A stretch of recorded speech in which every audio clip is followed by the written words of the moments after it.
Kenapa saya bahas ini dari awal? Karena begitu banyak orang-orang yang ingin menikah, tapi mereka minim sekali persiapan. Padahal kita sudah tahu bahwa pernikahan ini adalah ibadah yang paling lama yang pernah dilakukan oleh seorang muslim.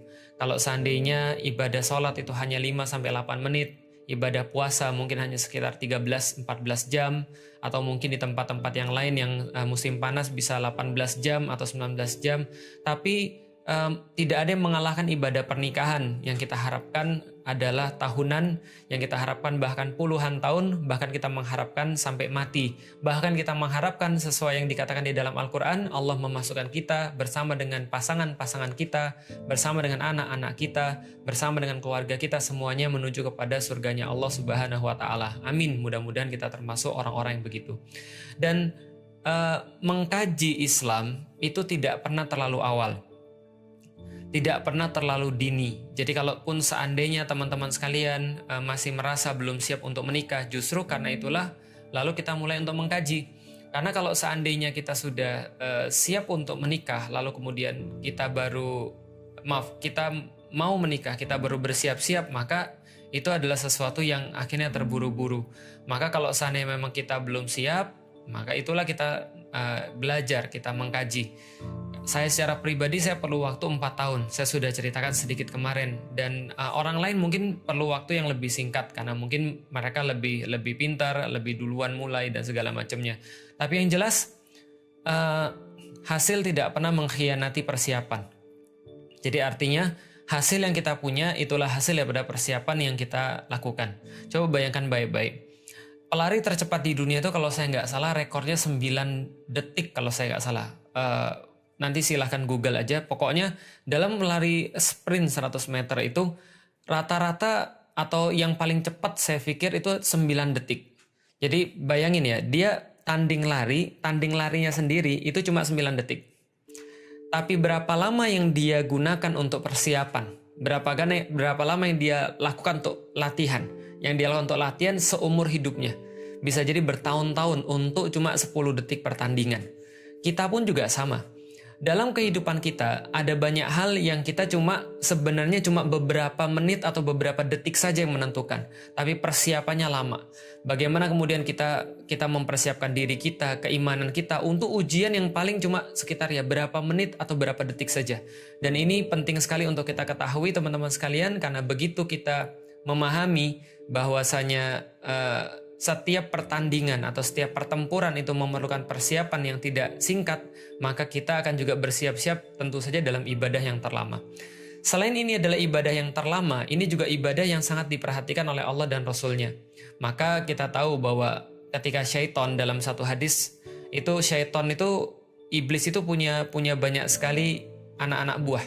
Dan anak-anak buahnya itu kadang-kadang pamer kepada iblis, Rasul ceritakan. Maka ada sesetan anak buah iblis itu datang kepada iblis kemudian berkata, saya sudah melakukan ini, dan ini. Iblisnya berkata, cemen, gitu aja kamu banggain pada saya. Yang lain berkata lagi, saya sudah melakukan ini. Biasa itu mah, cemen. Datang satu setan lagi, lalu kemudian berkata pada iblis, bos, saya lapor, saya sudah menggoda laki-laki dan perempuan. Akhirnya dalam pernikahan itu mereka berpisah, mereka cerai, mereka kemudian melakukan hal-hal yang tidak syar'i, kemudian mereka cerai. Iblis bilang, ini baru anak buah gue, ini baru kebanggaan gue. Lu minta gaji berapa nambah? Itu kebanggaannya iblis kalau bisa memisahkan satu ikatan suci yang dikatakan bahwa itu adalah mitsaqan ghalidha. Di dalam Al-Quran cuma ada 2 mitsaqan ghalidha. Yang pertama adalah yang Allah berikan kepada Bani Israel, yang mereka gagal. Yang kedua adalah ketika Allah berada di antara kedua pasangan, laki-laki dan perempuan, yang mereka berniat untuk menikah karena Allah, maka itu adalah janji suci yang diucapkan karena Allah Subhanahu wa Ta'ala. Kita menghalalkan seorang perempuan karena Allah, maka kemudian Allah yang menjadi penjaminnya. Dan Allah akan keluar daripada jaminan itu andaikan keduanya sudah bermaksiat. Maka kita tahu bahwa persiapan ini menjadi sangat penting sekali. Dan kita langsung saja teman-teman sekalian sampai pada bahasan yang kemarin tentang proses khitbah dan proses ta'aruf. Saya sudah ceritain bagaimana proses khitbah dan proses ta'aruf, apa saja yang boleh, apa saja yang tidak boleh, dan apa yang menjadi pengalaman saya secara pribadi. Kita coba untuk review teman-teman sekalian. Jadi prosesnya itu adalah sebenarnya sangat sederhana.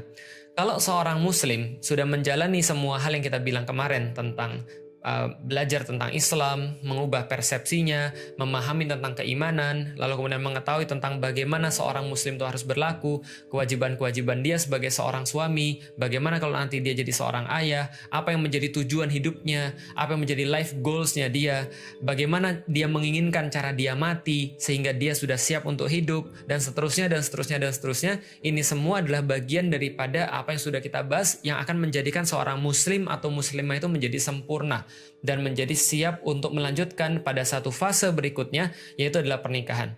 Jadi pernikahan itu hanya satu fase saja di antara seluruh fase, di antara banyak fase-fase hidup manusia. Tidak perlu dianggap lebih keren, tidak perlu dianggap lebih istimewa, tidak perlu pengen-pengenin secara berlebihan. Karena itu sama saja seperti ketika Anda masuk dari fase prabalik, dari belum balik menjadi prabalik menjadi akil balik, lalu kemudian mendapatkan beban-beban yang lain. Pernikahan juga sama. Karena ini adalah termasuk penggenapan daripada agama kita, karena Rasulullah Shallallahu Alaihi Wasallam berkata bahwa setengahnya agama itu ada pada pernikahan. Maka tentu saja setengah beban kehidupan itu juga ada pada pernikahan. Dan kita tahu dari beban-beban, dari ujian-ujian, dari perintah-perintah Allah itulah kita mendapatkan bagian pahala kita. Dan Maha suci Allah ketika Allah juga memberikan kenikmatan di dalam pernikahan itu. Sehingga tidak hanya kita mempunyai satu fase yang baru, tapi kita juga memiliki satu kenikmatan yang baru. Merasakan mawaddah, merasakan sakinah, merasakan rahmah. Maka ketika kita sudah siap dan kita sudah merasa, oke, ini sudah saatnya saya untuk maju ke dalam fase yang berikutnya. Berapa umur ideal? Nggak ada. Rasulullah Shallallahu Alaihi Wasallam menikah umur 25 tahun. Menikah dengan Khadijah yang umurnya 40 tahun.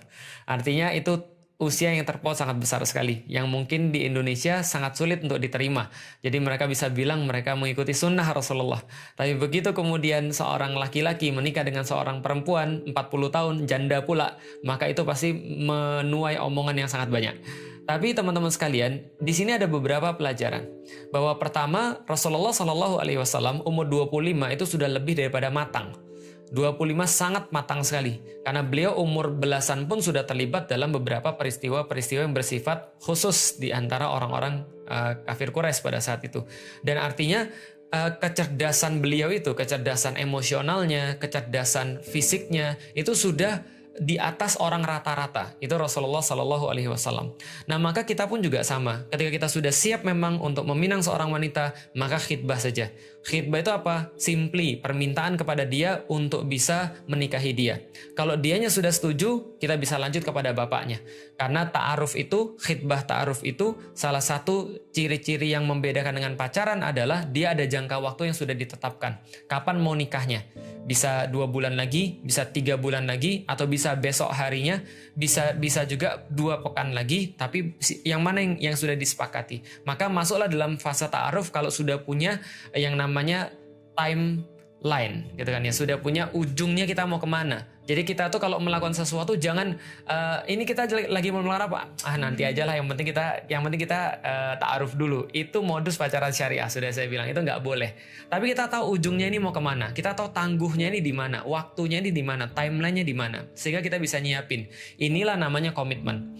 Dan saya sudah kasih tahu laki-laki itu akan berbuat yang terbaik kalau dia sudah muncul komitmen. Beda dengan perempuan. Perempuan itu mungkin tidak terlalu perlu komitmen untuk mencintai, tapi laki-laki perlu komitmen untuk mencintai. Maka cara yang paling pas untuk Anda melihat keseriusan seseorang laki-laki adalah dia mau komitmen atau tidak.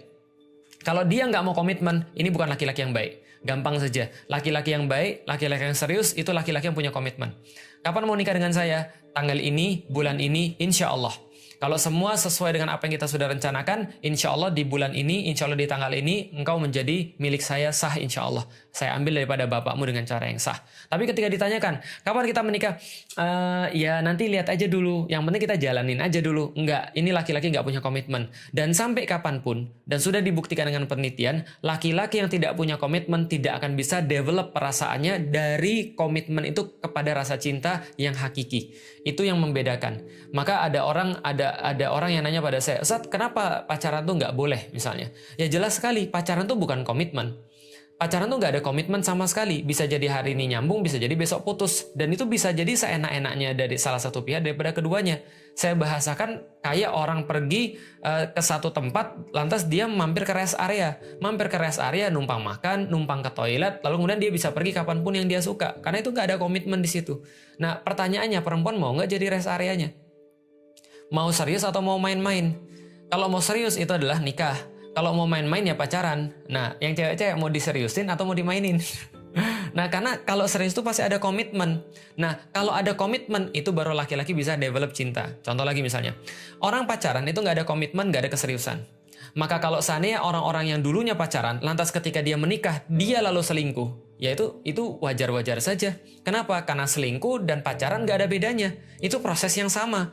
Sama-sama bukan mahram, sama-sama satu hubungan yang tidak ada statusnya, sama-sama satu hubungan yang nggak ada komitmennya, sama-sama satu hubungan yang nggak halal, ya nggak? Sama-sama satu hubungan yang diem-diem.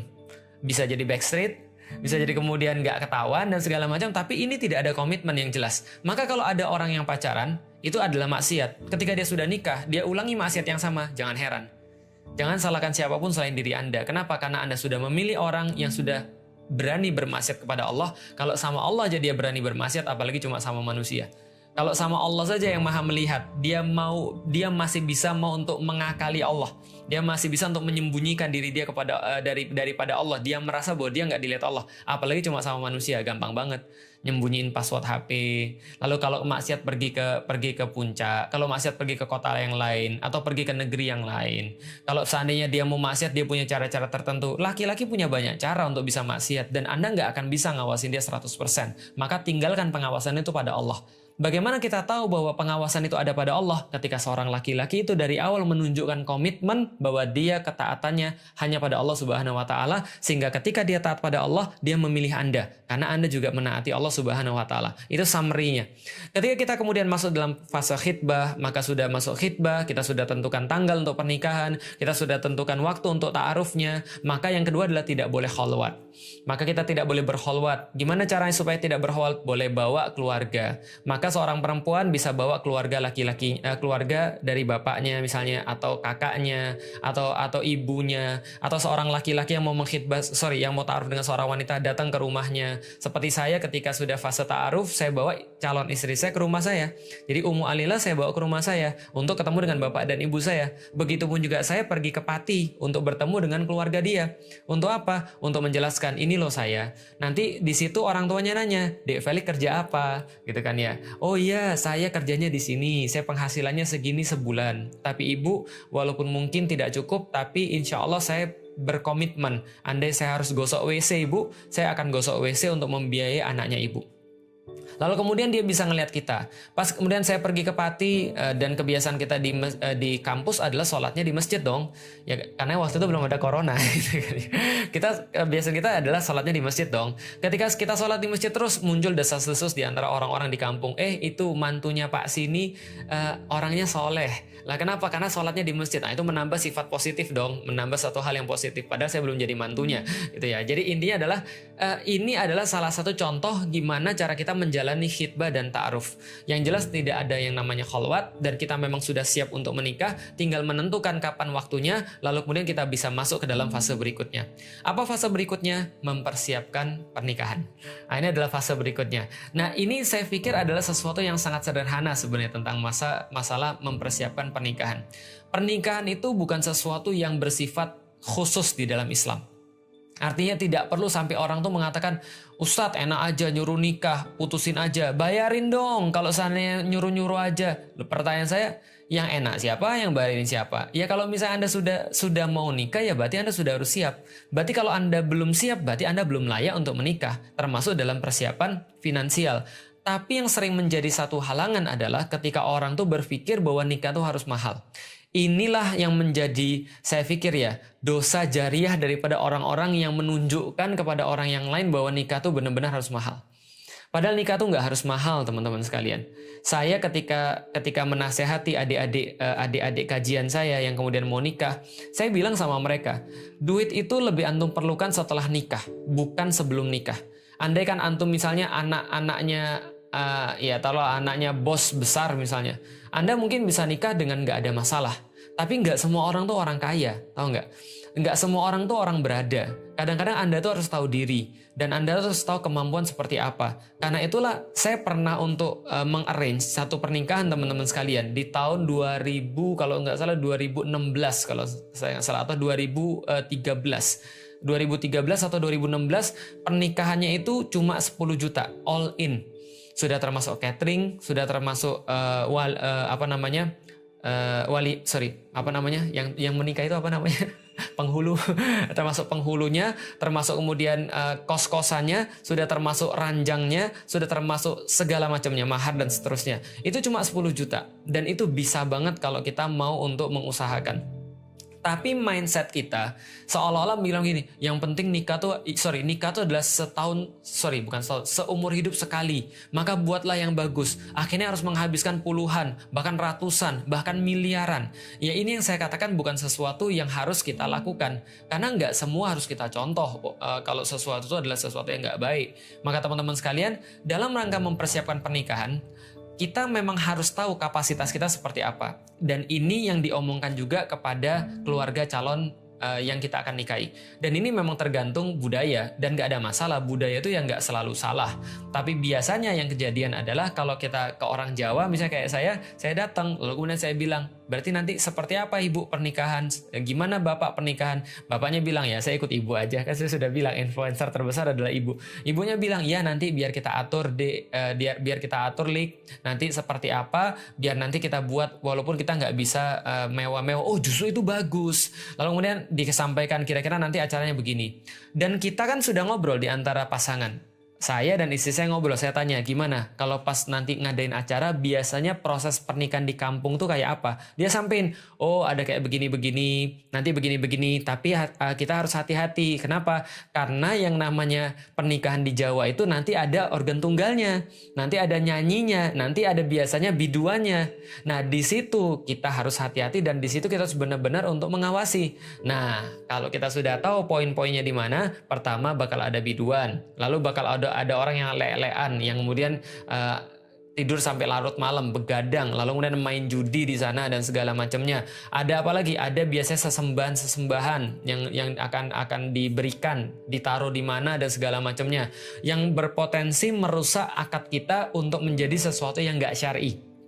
Padahal kita sudah jaga. Lalu saya tanya lagi, gimana nanti dengan orang yang datang? Orang yang datang dipisah atau tidak? Karena saya meyakini satu hukum ketika satu acara pernikahan misalnya itu harus invisal, harus terpisah antara laki-laki dan perempuan, tamu laki-laki dan tamu perempuan. Zaman dulu kalau kita ngomong kayak gini pada orang tua bisa langsung dihajar. Zaman sekarang mungkin lebih enak karena sudah banyak contohnya. Oh ini pernikahannya artis ini aja kepisah kok antara laki-laki dan perempuan. Oh ini pernikahannya ustadz ini contoh misalnya, atau pernikahannya orang ini sudah pengemban dakwah, sudah mulai terpisah, sudah mulai terbiasa.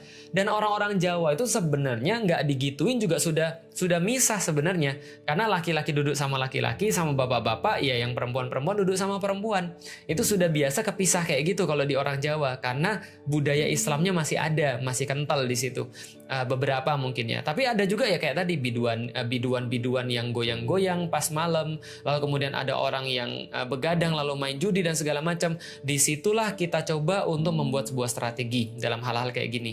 Diskusi sama calon istri, jadi gimana, bisa nggak kamu ngomong sama orang tua bahwa kita nggak usah ada prosesi-prosesi yang aneh-aneh, nggak perlu ada sesembahan, nggak perlu ada yang biduan, nggak perlu ada judi. Lalu gimana dengan budaya adat Jawa saat misalnya? Ya kalau misalnya contoh hanya sekedar beberapa simbolis, misalnya menyerahkan beras atau kemudian nginjek telur dan segala macamnya. Selama itu adalah sebuah simbolis, kalau bagi saya, kalau saya salah, saya tolong nanti dikoreksi. Kalau ini adalah memang ada hubungannya dengan togut atau ada hubungannya dengan sesembahan berhala, saya tolong dikoreksi. Tapi saya tidak melihat itu ada sesuatu hal yang aneh, gitu kan ya. Artinya kalau misalnya biasa-biasa saja, cuma sekedar nyerahin beras sebagai pertanda apa? Pertanda bahwa seorang suami akan memberikan pangan pada seorang istrinya misalnya.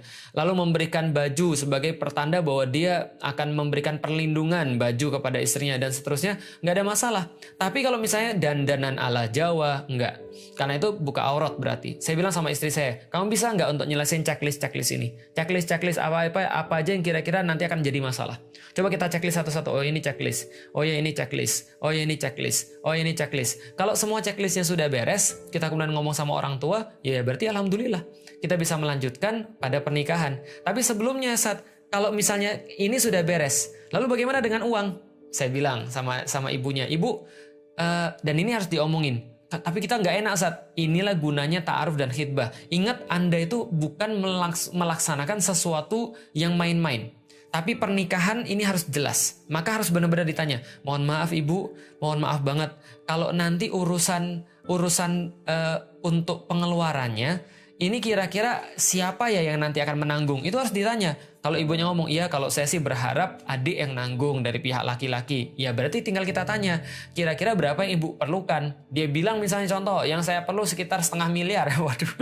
Terus kemudian kita bilang, ya mohon maaf yang saya bisa berikan cuma 10-an juta misalnya. Atau 5 juta, atau berapa yang Anda sanggup.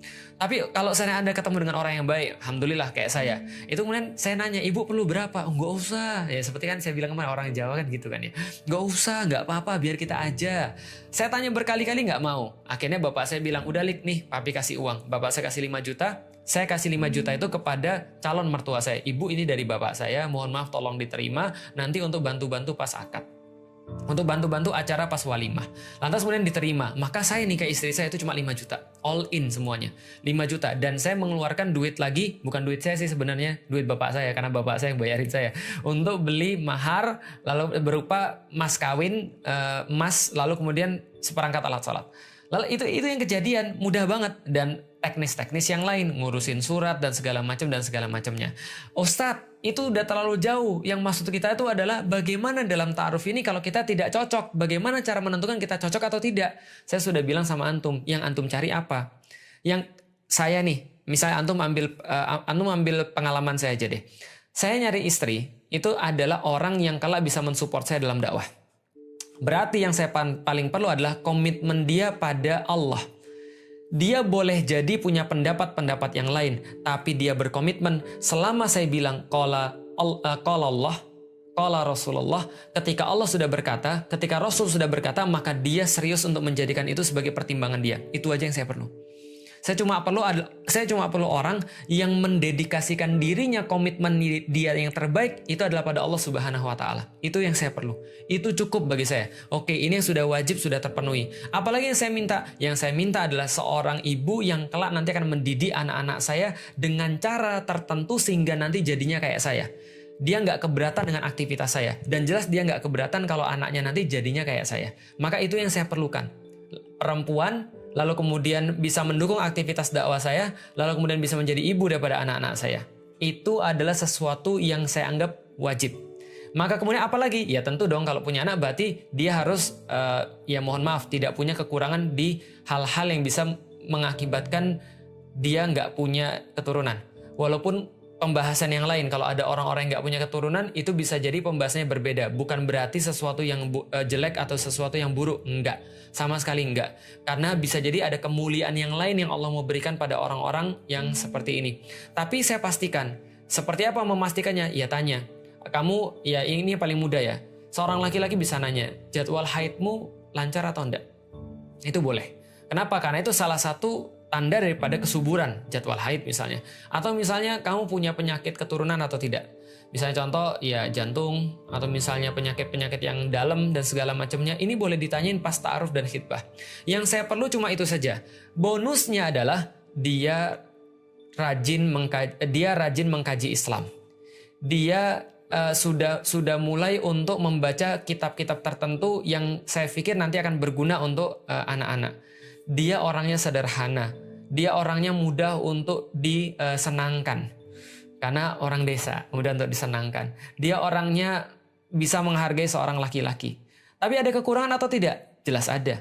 Istri saya karena dia orang desa juga, Jawa Tengah mepet ke Jawa Timur, Pati, bicaranya agak kasar. Sedangkan saya orang Sumatera, Melayu yang agak lembut. Lalu kemudian ketika saya dengar kata-katanya, kadang-kadang saya merasa kata-katanya sangat kasar. Tapi bagi saya, ya sebagaimana yang disampaikan oleh Allah dan Rasul-Nya. Ketika Anda tidak menyukai sesuatu pada seseorang perempuan, Anda akan menyukai kualitasnya yang lain. Karena seorang perempuan itu, sebagaimana seorang laki-laki, ketika dia lebih dalam sesuatu, dia pasti akan ada kurang dalam sesuatu. Dan itulah manusia. Kita nggak bisa mengharapkan manusia 100% sempurna. Karena Anda pun nggak 100% sempurna. Jadi kalau misalnya ada kemana yang bertanya, Ustadz, bagaimana kita memastikan dia cocok buat saya? Menurut saya kalau memastikan dia cocok buat Anda itu agak nggak adil.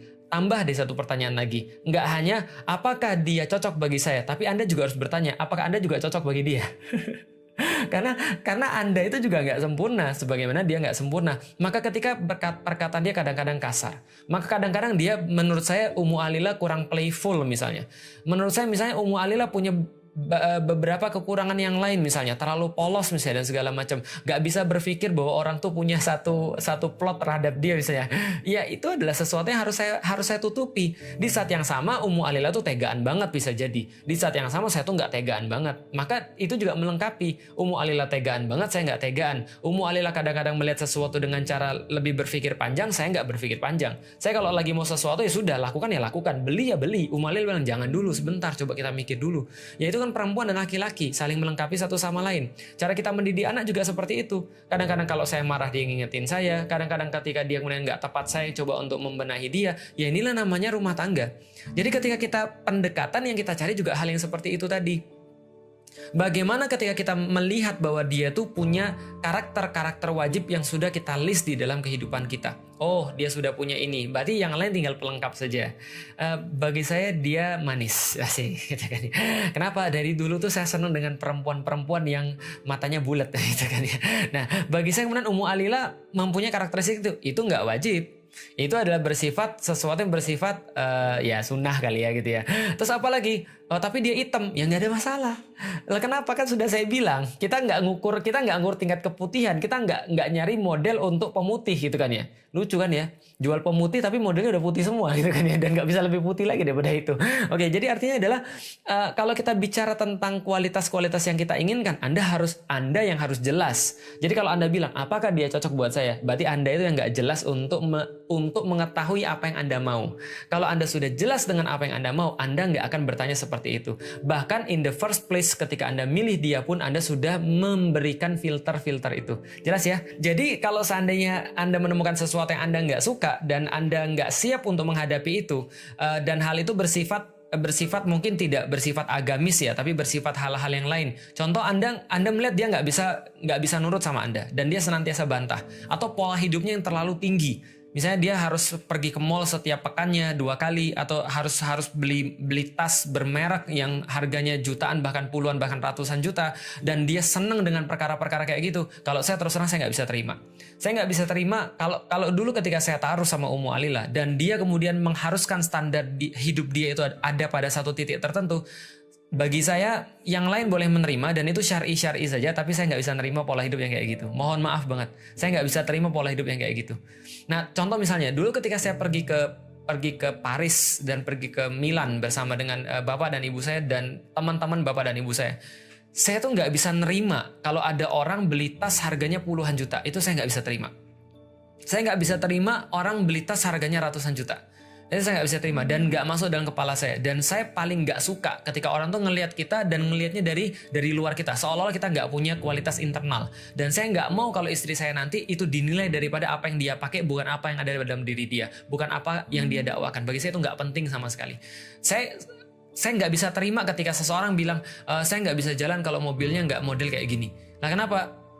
Itu terlalu manja dan saya nggak perlu perempuan-perempuan manja dalam hidup saya. Saya perlu perempuan yang saya bisa ajak untuk lari dan saya ajak untuk dakwah. Nah itu kalau saya, itu contoh preferensi saya. Dan andai kan dulu Ummu Alila modelnya kayak gitu, itu jelas sudah saya batalin ta'aruf saya. Dan nggak ada dosa bagi seorang laki-laki membatalkan ta'aruf. Kemarin ada yang bilang, apakah ta'aruf itu pemisahnya hanya mati? Itu kawin namanya. Dan orang nikah aja bisa berpisah tanpa mati gitu kan ya, apalagi ta'aruf, apalagi khitbah. Ya kalau Anda sudah memang menemukan ketidakcocokan, ya udah nggak apa-apa. Tapi Ustadz, ada laki-laki yang modus loh Ustadz. Ada laki-laki yang menjadikan ta'aruf dan khitbah itu modus pacaran, dan dia itu cuma untuk ganti-ganti pasangan aja. kita sudah tahu yang namanya Islam itu memang sudah memberikan syariat. Walaupun syariat itu bisa dipermainkan dengan orang-orang yang punya niatan jelek. Dan sudah kita serahkan pada Allah kalau ada yang kayak gitu. Walaupun saya pikir nggak akan banyak. Tapi yang jelas kalau Anda menemukan sesuatu yang sudah tidak Anda suka, ya boleh mundur. Contoh misalnya, satu waktu ada orang yang ta'aruf, sudah cocokkan keduanya. Cuman ketika ketemu sama orang tuanya, maka orang tuanya ya mohon maaf, nggak semua, mohon maaf. Tapi kadang-kadang memang kita harus mengkritik budaya-budaya kayak gini. Mohon maaf, saya tahu orang-orang Bugis punya kebijaksanaan sendiri dengan uang panainya. Dan mereka punya dasar budaya yang sangat kuat. Karena di dalam Islam juga, salah satu yang menandakan kehormatan perempuan adalah memang maharnya. Maharnya memang tidak boleh dibatasin. Ketika Umar bin Khattab mau membatasin mahar pun, ketika perempuan kemudian protes, Umar bin Khattab nggak jadi membatasin mahar. Maka saya tahu tentang masalah panai itu mungkin mempunyai dasar akar sejarah yang luar biasa di dalam budaya Bugis. Tapi kita juga perlu untuk memikirkan bahwa kadang-kadang banyak orang yang akhirnya nggak jadi nikah atau nunda nikahnya atau undur diri daripada nikahnya atau merasa takut mau nikah dan akhirnya terjebak maksiat.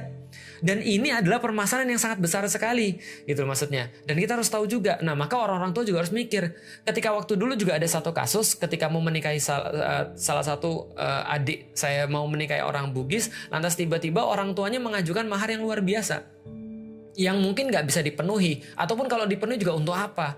Lalu kemudian saya katakan pada dia, berarti ini problem kan, orang tuanya mengharuskan begini sementara antum belum bisa memenuhi. Lalu seperti apa? Oh ya Ustaz, kita bisa Ustaz, tapi saya akan ngutang. Saya bilang nggak usah ngutang. Kenapa? Antum perlu duit banyak ketika sudah nikah. Antum perlu sumber daya yang banyak ketika antum sudah nikah. Jangan ngutang. Saya bilang, usahakan cara yang lain, negosiasi sama bapak ibunya. Minta calon antum untuk ngobrol sama bapak ibunya. Sudah Ustaz, kita udah ngobrol berkali-kali. Lalu kemudian besoknya datang lagi, pekan depan datang lagi, nggak bisa Ustaz. Pekan depan datang lagi, nggak bisa Ustaz. Saya bilang sama dia, tentuin tangguhnya. Tentuin tangguhnya. Kalau sebulan dari sekarang kalian nggak bisa meyakinkan, berarti kalian bukan ditakdirkan untuk menikah. Kenapa? Karena ini mulai ke arah sesuatu yang saya nggak suka. Karena bagaimanapun juga standar saya secara pribadi untuk kemudian melihat satu pernikahan itu, ya ini benar-benar harus dalam kendali kita. Karena kita harus tahu, yang namanya hajat nikah itu adalah hajatnya dua orang yang mau nikah. Dan ini harus kita ketahui dulu, Anda bukan harus nurut pada orang lain. Ini idealisme Anda, karena Anda sedang memulai sesuatu yang kelak nanti Anda akan harus ceritakan pada anak dan cucu Anda. Tentang bagaimana Anda menikah supaya Anda mewariskan kebiasaan-kebiasaan yang baik pada mereka. Tidak menyusahkan orang ketika menikah. Gitu kan ya. Nah maka kemudian saya bilang, cari waktu 1 bulan, Anda nggak bisa kemudian untuk meyakinkan, sudah batalkan ta'arufnya, cari yang lain. Berarti Anda bukan dia dan dia bukan untuk Anda. Apa itu jodoh? Jodoh adalah ketika mereka sudah nikah dan bersama, itu jodoh. Gimana kalau mereka nanti cerai Ustaz? Berarti jodohnya sampai di situ. Jelas ya? Jadi jodoh itu adalah sesuatu yang sudah Allah takdirkan bersama. Maka Anda harus tahu bahwa ditakdirkan bersama itu untuk satu sebab. Berarti Anda kalau memang bisa negosiasi dalam satu hal, Anda negosiasi. Oh, saya nggak mau 2 bulan lagi, saya maunya 2,5 bulan lagi, kata ibu dan bapaknya. Nggak ada masalah, it's negotiable. Tapi kalau ada sesuatu yang memang sudah mengambil nilai Anda, walaupun tetap syar'i, tapi nilai Anda sudah diganggu di situ, bagi saya secara pribadi, ya harus dinegosiasikan untuk ikut nilai kita. Tapi orang tuanya bilang, ya sudahlah kalau gitu nggak 200 juta. Maharnya, ya sudah kalau 25 aja. Enggak, kita punya plafon 5 juta. Oh enggak, kalau gitu turun lagi lah, enggak apa-apa lah kalau gitu 30 juta, enggak 5 juta, ujungnya 15 juta, ya enggak ada masalah. Kadang-kadang ada beberapa hal yang Anda juga enggak boleh saklek. Kenapa? Orang tua itu kadang-kadang juga perlu diperhatikan. Contoh misalnya, ini kisah nyata. Hawarin kemarin saya bilang, batasin nih undangan antum. Undangan antum batasin aja. Berapa Ustadz? Ya kira-kira 150 orang udah cukup lah, nggak perlu terlalu banyak. Kenapa? Karena semakin membengkak orang, semakin membengkak pengeluaran. Maka kemudian dia bilang, Ustadz, ibu Ustadz dan bapak saya minta, jangan segitu, lebih banyak lagi. Walaupun karena nanti ada orang-orang yang nggak diundang, ya sudahlah nggak apa-apa. Kalau ibu antum yang minta, bapak antum yang minta, itu termasuk birrul walidain. Itu negotiable. Tapi hal-hal yang lain yang nggak negotiable, bagi saya, entah setiap orang beda-beda, bagi saya, perilaku, pola hidup, itu nggak negotiable banget. Dan itu nggak ada urusan dengan syariat. Syariat memperbolehkan, cuma saya nggak mau aja. maka sampai sekarang kalau antum tahu, Ummu Ali lah kalau mau beli apapun, itu kalau seandainya saya nggak suka, karena itu berkaitan dengan gaya hidup, saya nggak mau. Maka saya pastikan agar gaya hidup saya adalah gaya hidup yang menjadi tidak memberatkan orang. Itu harus kita pahami. Nah, maka ini kalau misalnya kita nggak jadi, nggak ada masalah. Karena sudah saya bilang, orang yang masuk dalam keadaan khitbah ta'aruf, ketika gagal, dia keluar dengan keadaan sama mulianya. Dan kadang sama fitrahnya, dia nggak pernah dirusak oleh siapapun. Bahkan dia nggak dirusak oleh kupingnya, nggak dirusak oleh rayuan Pulau Kelapa. Dia nggak dirusak hatinya dengan zina hati. Dia nggak dirusak matanya dengan zina mata. Apalagi kemuliaan tubuhnya. Apalagi kehormatan dirinya. Itu nggak rusak sama sekali. Nggak ada masalah kalau Anda memang merasa nggak cocok, lantas batal. Tapi kalau Anda merasa cocok, lantas bicarakanlah hal-hal yang memang sesuai untuk pernikahan.